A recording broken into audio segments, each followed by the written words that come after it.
Most investors think they get stuck because they run out of money. That's not what I see. The investors I talk to every single week, they're stuck because they ran out of time. Not because they don't want to grow, not because they aren't smart enough, not because the opportunities aren't there. They're stuck because somewhere along the way, they stopped being investors and became full-time managers.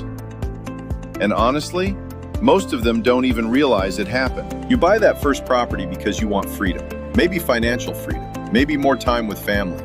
Maybe you're tired of depending on one paycheck. And at first it feels exciting. You're analyzing deals, learning the business, closing properties, but then reality starts creeping in. A tenant calls because the AC went out. Another one is late on rent.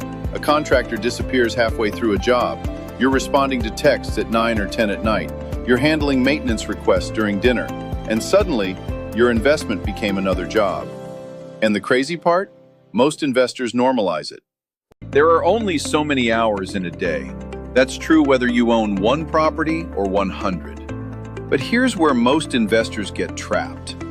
They think working harder is the answer.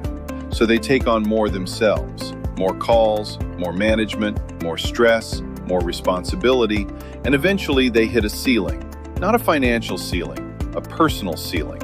Because the portfolio stops growing when you become the bottleneck. You can't focus on finding the next deal when your entire day is spent putting out fires. You can't think strategically when you're mentally exhausted from managing chaos.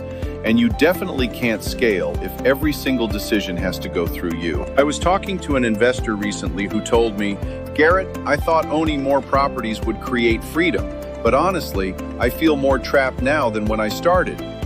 And that hit hard because I've heard versions of that conversation over and over again. The issue wasn't the market, it wasn't financing, it wasn't even the properties, it was operational overload.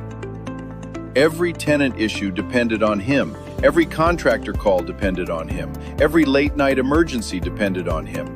So instead of building a business, he accidentally built a prison with rental income attached to it. And that's the conversation nobody really has at the beginning. The investors who actually scale long-term understand something important. Your goal is not to own more problems. Your goal is to create systems. That means better processes, better communication, better delegation, better property management, better use of your time, because time is the one resource you never get back. You can lose money and earn it again. You cannot get back the years you spent buried in stress, reacting to problems all day long. So if you're feeling overwhelmed right now, here are a few things I want you to think about. Number one, track where your time is actually going. Most investors don't realize how much energy they spend reacting instead of building. Number two, ask yourself what tasks truly require you, not what you can do, what you should be doing. There's a difference. Number three, start building systems before you think you need them, because if you wait until you're overwhelmed, you're already behind.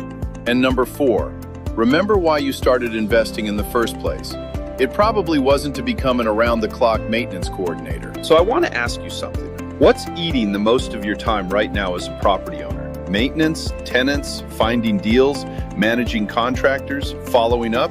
Drop it in the comments, because chances are somebody else watching this is dealing with the exact same thing. Make sure to follow for more real conversations about real estate investing, scaling smarter, and building freedom the right way.